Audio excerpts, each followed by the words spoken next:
zingakanani yobekeze noma izitha zami zingakanani yobekeze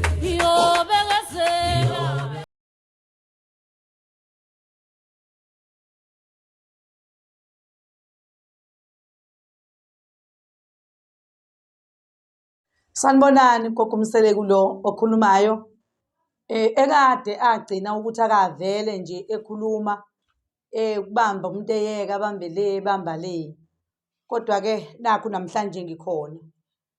Ngizonikhulumela ngolunye uhlobo lomuthi engingakaze ngize nginitshele ngawo ukuthi kunomuthi wabantu abasuke behlangene ngawe okwazi ukuthi uma ngabe uwusebenzisa ukwazi ukulwisana naloyo mpi yalabo bantu abasuke behlangene ngegama lakho noma behlangene ngawe, kuthi la bekhona nje bazokhuluma ngawo. Kunalo muthi-ke lo okhona owezitha ngoba phela kusho bekhuluma ngawo nje kusuke uwubuthi akwayibona lobo. Owezitha kodwa uhlukile indlela yawo esebenza ngawo, awufani nale eminye imithi indlela yawo eyenza ngawo. Ngithi nje namhlanje anginazise ngawo ukuthi kunomuthi wezitha owolunye uhlobo wabantu abasuke behlangene ngegama lakho.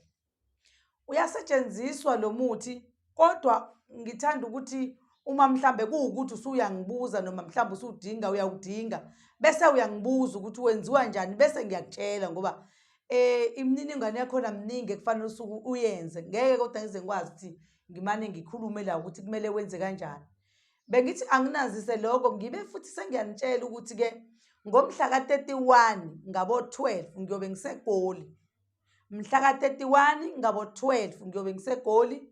Lapha ngiyobe khona ngiyosiza abantu. Kunabantu abaningi abathe basala ngalezi nsuku kade ngile khona zamhla ka-10. Basalile abanye abantu nabanye bebefona sesisendleleni.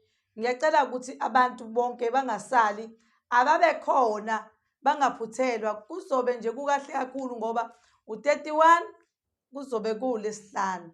U-31 ngizobe ngolesihlanu bese kuthi umhla ka-1 ungumgqibelo. NgoMgqibelo ngiyosebenza ukuthi uma sebephelile abantu engizobe ngibasebenza bese ngibuyele emuva eThekwini.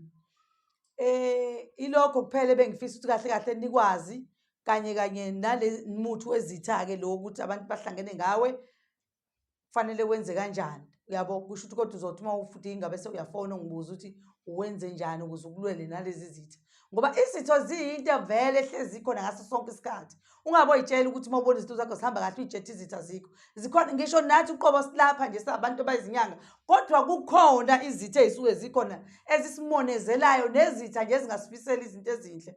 Yingakho kufanele ukuthi njalo uhlale uthole umuthi wezitha ukwazi ukusebenzisa ukuze ulwisane nempi yezitha, ngoba usuke unempi osikushaya kodwa wena ungaboni.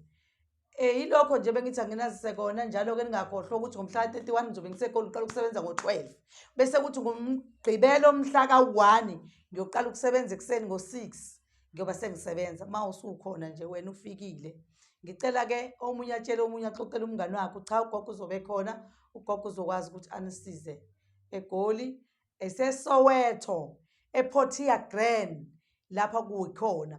Wena kumele uma usugibela uya la uyakhona kodwa uza lapha kuthina ePortiagrand wehle eBoxer.